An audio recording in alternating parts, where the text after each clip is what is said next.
anytime you find your human self feeling something like anger, notice and just say, I choose to direct that energy with my creative consciousness for highest good. I choose to direct that energy in ways that uplift myself and make upliftment available for anyone who resonates with upliftment the way that it shares through me. And he also says, no one has the power to take from you your ability to acquire anything for which you have the capacity to acquire. And so what this means is, far more powerful than anything in time and space is the connection that each of us has with infinite light and supreme love. That is what creates what we experience in time and space. So I think we often flip it. We often think, things have to change in time and space for me to feel happy, for me to feel successful, for me to feel at peace. The yogis reverse that. They say, from within yourself, happiness is here. It's natural to each of us.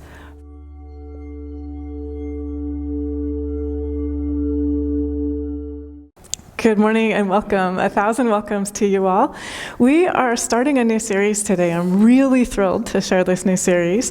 And the title of the series is How to Feel Connected. And so I'll just share with you that this topic comes from teachings from Swami Shankarananda. The second part of the topic today is how to feel connected if I feel frenzy, fearfulness, heartache, disconnectedness, anxiety, insecurity. And so, ring any bells? I see people laughing and nodding and making those rueful recognition faces. So that phrase also is from Swami Shankarananda. And one of the things that I find really meaningful and moving as I share teachings from Swami Shankarananda is that they're very perennial. And so he offered these teachings at a particular time, in a particular place. They're still completely fresh, right? So that particular phrasing rings a bell with every human who's listening to it.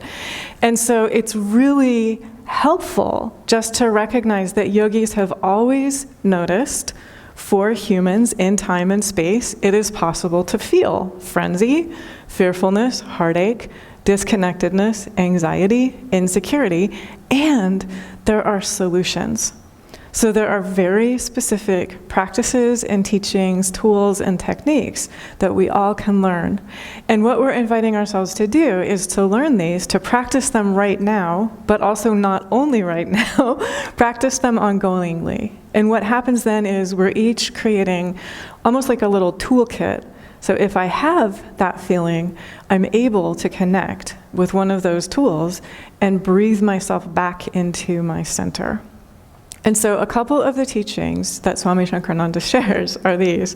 He says, if I feel frenzy, fearfulness, heartache, disconnectedness, anxiety, insecurity, that means I am allowing myself to be constantly buffeted by the effects of the world. And so what that means is the winds of the world are blowing, and I'm allowing them to make me feel as if I'm off center. And that is a choice. That is something that is in my ability to choose. And so what I can do, and I'm starting to share a series of reflection questions, and so this is a classic yogic technique. Reflection question is, am I focusing more on the buffeting effects of the world, or am I focusing more on the divine, which is deeper than any of the buffeting effects of the world? And I would like to invite us, for the course of this series, once a week, check in and just ask yourself very honestly, if I think about all of the thoughts that I think over the course of a day, what percentage of them are focusing on the divine and on what creates this whole universe, on what is unchanging, on the substratum, on that which upholds all that is? What percentage of my thoughts are focusing on that? And then what percentage of my thoughts are focusing on feeling constantly buffeted by the effects of the world? And so that would include frenzy, fearfulness, heartache, disconnectedness, anxiety, insecurity. And let there be no judgment. And I would actually invite you once a week to write this down. Like right now, here's my baseline. If I think about over the course of this last week, 80% of the time, I was in contact with my heart, and I had an underlying connectedness with the beauty and goodness of life in the present moment, which allows me to trust the beauty and goodness of life in the future. And then 20% of the time, I noticed the effects of the winds of the world. Or 40% of the time, I was in contact with my heart and with a feeling of inner clarity and peace and a feeling of the world is clearly going through major transitions right now. So this is affecting all of us. It affects every human on the planet. And then 60% of the time, I'm feeling off center because there's a lot of change going on. So just notice whatever it is, or it might be 20 and 80. And I would write it down, because if you stay with the practices that we're going to be sharing over the course of this series, this will shift over the course of the series. And so just once a week, check in and notice, what is it for myself right now? Am I focusing more on what is spiritually true and eternally real? And what matters most, on highest good, on my belief in, it's the basic belief that's articulated at the end of the story of Joseph. So the story of Joseph is his brothers sell him into slavery because they're jealous of him. So the story is very clearly not endorsing that behavior, not agreeing with that thinking. But what happens is, even after he's sold into slavery, Joseph succeeds and thrives and prospers because he keeps faith in what is highest good. And so even though he's in a different country, he's in a different position, he's in a different situation, he's learning an entirely new way of being, he keeps faith in highest good. And so he succeeds and thrives and prospers and ends up saving the lives of his brothers. And what he says to them, he forgives them. In addition to saving their lives, he says, "You meant ill, but God meant good." And so notice that story pretty much perfectly covers life in time and space. Even if humans act out of malice and ignorance and anger and hatred and jealousy and spitefulness, God means good. So align yourself with the goodness of God, and it will always help you navigate whatever it is that you're navigating in time and space. And again, the story is not agreeing with the behavior of the brothers, but the story is saying, even if humans mean ill, God means good. And so that means look deeper than human behavior to the goodness of God in the present. And so another question to basically ask yourself is, do I trust the goodness of my life in the present? Do I trust the goodness of my life in the present? If I trust the goodness of my life in the present, that means I'm creating a future in which goodness and trust are going to be flowing into the future. And so don't blame yourself if you're not in that energy of trust right now, but just open. I'm willing to trust the goodness of my life in the present. I'm willing to trust the goodness of life in the future. I am open. I am expanding in trusting the goodness of life in the present. I am open. I am expanding in trusting the goodness of life in the future. And then, like Joseph, you will be part of creating the goodness of life in the future, no matter what shenanigans humans are getting up to. And so just keep choosing to open and be part of that energy of trusting the goodness of the divine in the present, the goodness of life in the present, the goodness of life in the future. And that might be part of the index that you're creating for yourself. Like, how much trust am I feeling right now at the start of this series, at the start of this meditation, in the goodness of my life in the present and the goodness of my life in the future? And then check in at the end of this series and just see where you are. So one of the things that Swami Shankarananda says, and then I'll share some scriptural teachings as well, no one can take from you that which is you. No one, nothing in the world can take from you that which is you. And so when you have that clarity and that awareness, do you feel the confidence? That is building your life on a rock. Building your life on the goodness that you are forever. Building your life on the magnificence that you are forever. And it helps you navigate with clarity, with discernment, with wisdom, with respect, with integrity, with skill, whatever there is to navigate in your life and in the world. He says, no one has the power to take from you your creative consciousness or spirit or ability to know the truth. And so your creative consciousness is with you always. What that means is, anytime you find your human self feeling something like anger, notice and just say, I choose to direct that energy with my creative consciousness for highest good.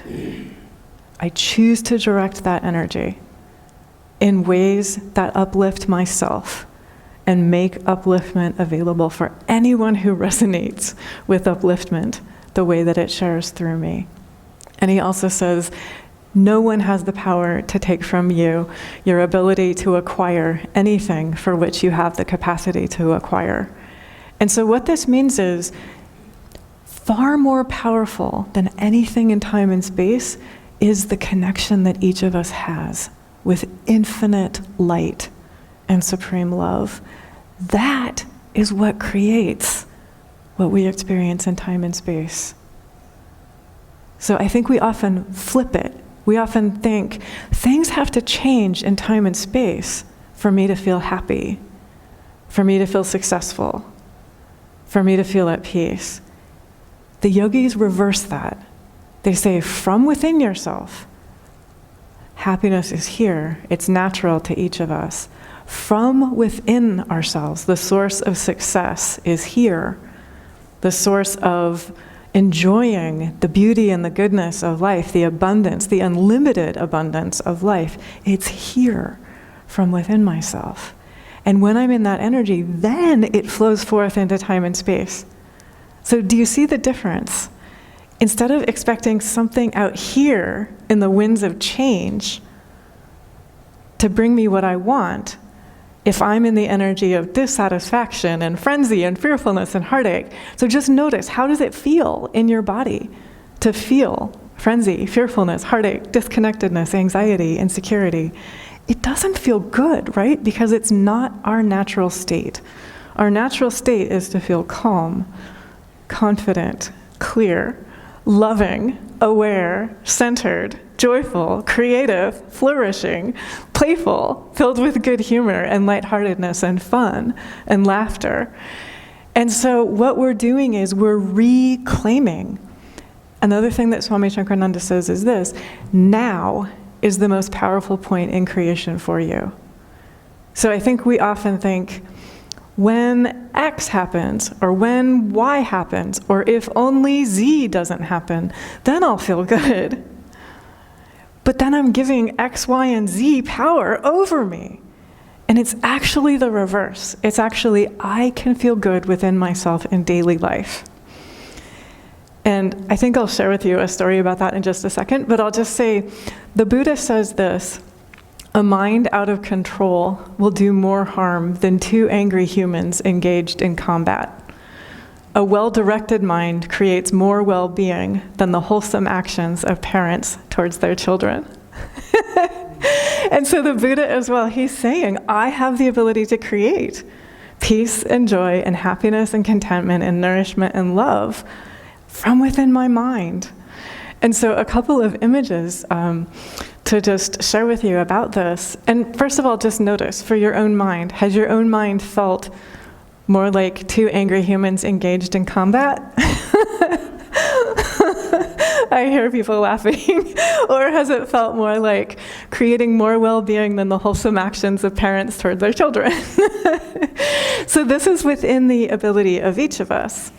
If you notice, okay, my mind is engaging in anger, it's engaging in combat, I'm resisting what is, just notice and say, I'm directing my mind, I'm shifting my mind toward wholesomeness, I'm shifting my mind toward love, I'm shifting my mind toward peace, I'm shifting my mind towards joy.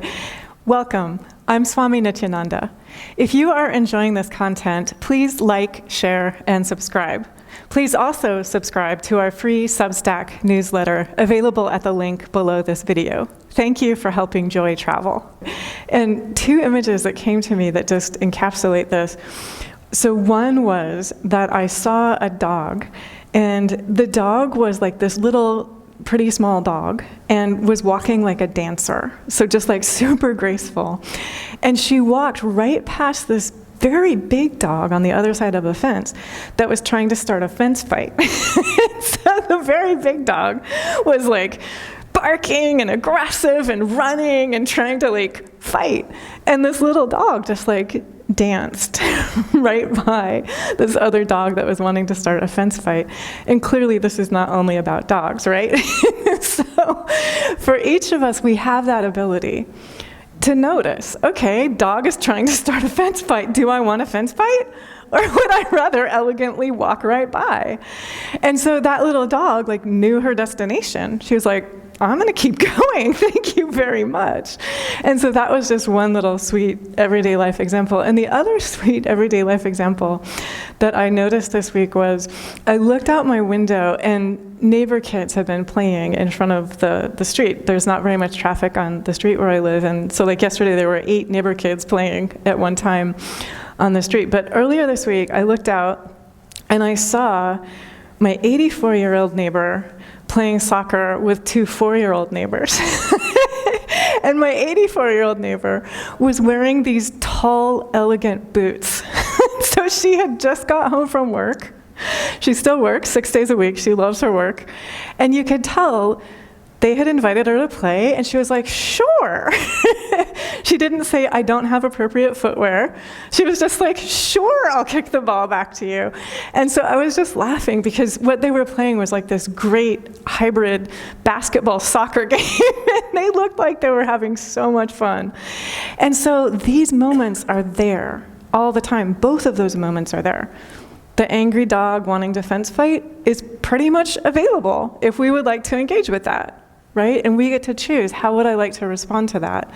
And then it's also true that in everyday life, just call them like magical moments or beautiful moments, joyful moments, however you want to put them, they are there in everyday life. And so the more like that 84-year-old neighbor noticed and responded. And so her noticing and her responding allows the divine, allows the universe, whatever your phrasing is preferred, to send more of those joyful moments to her.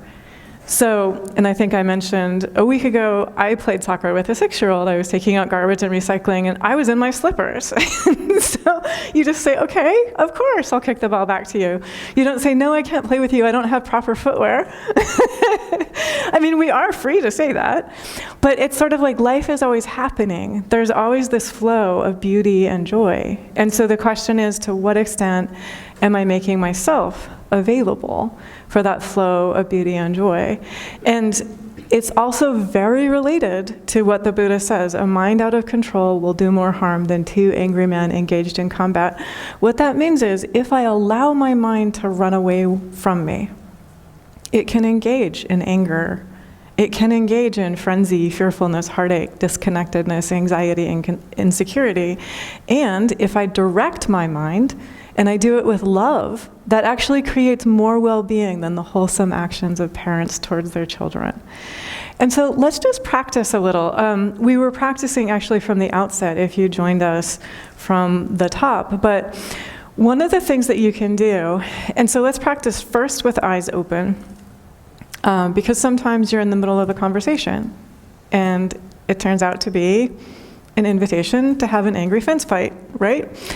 And so with eyes open, there are ways to center yourself quietly, even in the midst of a conversation. So one of the things that I'll just mention is, in terms of our bodily stance, if you have somebody, Sarva, is it okay if I come towards you.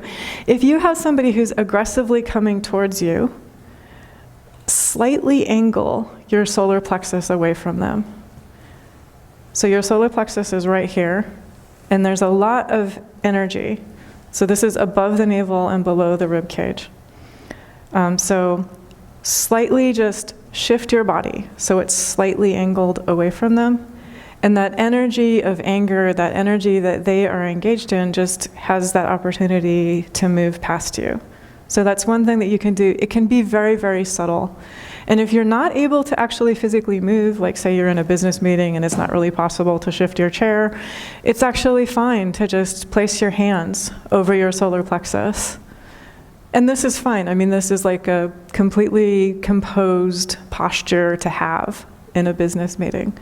And so that's one thing, is just to know that I have the ability to choose what energy I allow into my energy field. And there are practical physical techniques that help me with that. So that's just one thing. Another thing is, if you have come into contact with that energy of anger, so this can happen sometimes like you're walking down the street and you walk through where two people are experiencing anger, and you just sort of notice, okay, there's like these contrails of energy. Or it can happen in a family, like you walk into a room or you walk into a friend's house, and you can just tell, okay, anger has been released in this space.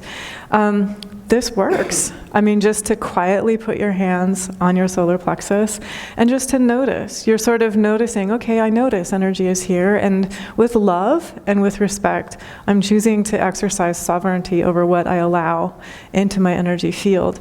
The same would be true if you become aware of people who are feeling fear, or people who are feeling frenzy, or people who are catastrophizing in any way.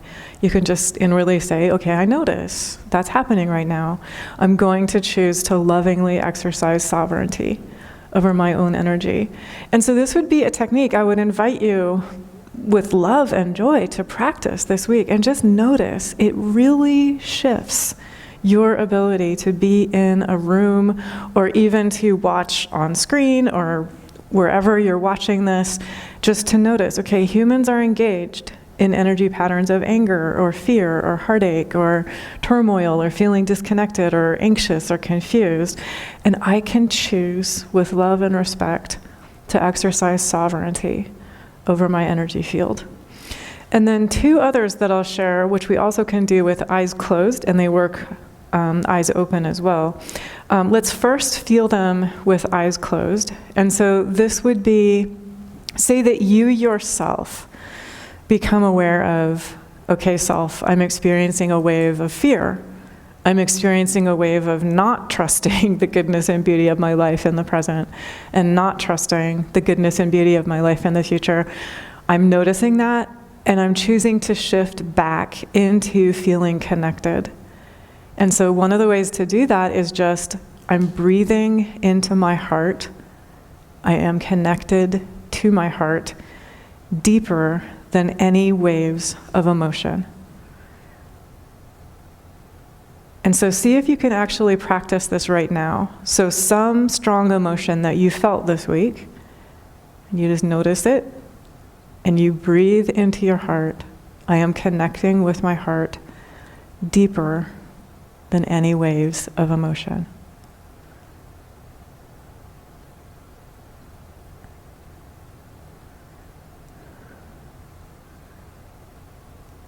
And then see if you can connect with your awareness between and above the eyebrows at the center of the forehead. So this is another place where we can connect with vast, expanded awareness, calm, thoughtful, clear focus and awareness. So if your mind starts running away with you, you can just say, okay, I notice my mind is running away with me. I'm bringing it back to this calm, thoughtful, clear awareness between and above the eyebrows at the center of the forehead. If you have the time, ask yourself, what would I like to create? How would I like to feel? And then allow that feeling to flood your body, your heart, your mind, your life. And allow yourself to stay in that feeling. Stay in the feeling of what you would love to create.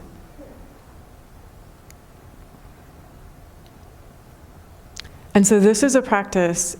It does not take very long, and it works right in the midst of daily life. And so let's practice it right now with eyes open as well. So having practiced it with eyes closed, it's almost like we've created a muscle memory. We know what it feels like in our body, in our heart, in our mind, in our awareness to connect in that way. And so now just visualize like you are having a conversation with a loved one or a friend or a colleague, or you're looking at something and you're given an invitation to feel any of these things: frenzy, fearfulness, heartache, disconnectedness, anxiety, insecurity. Choose one of the techniques that we just practiced and practice it right now.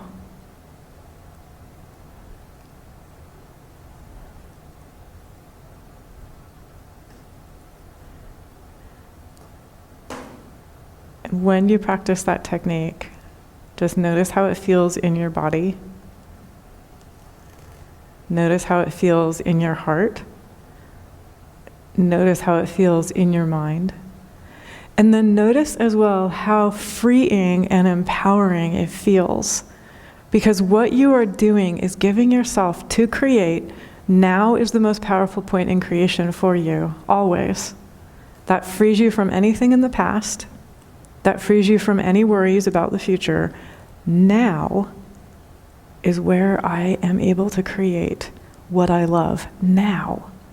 In this moment, right now, I can breathe myself back into that felt, direct connection with elation, with wholehearted laughter, with lightheartedness, with creativity, with generosity, with noticing all of the goodness, all of the beauty, all of the flourishing, all of the blossoming, all of the steadiness, all of the strength, all of the kindness, all of the courage, all of the friendship, all of the love, all of the connection, all of the caring that I enjoy, that I appreciate, that I adore.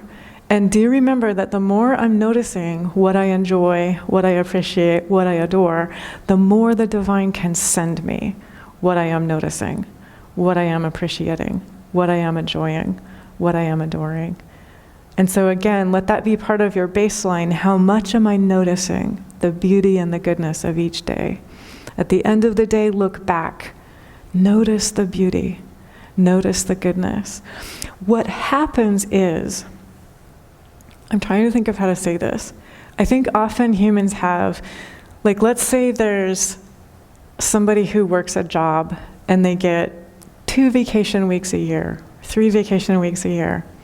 And they think, oh, I'll really live those 3 vacation weeks a year. What's happening the other 50 weeks out of the year, right? And so for each of us, I can't wait to live with absolute elation until I'm on vacation. I want to do it right now, like while I am doing the dishes, while I am sweeping the floor, while I am taking care of my family and my friends and everything that I am taking care of in my life. And so there's this massive shift to notice that every single moment of every single day, it's possible to feel elation, total aliveness, total love.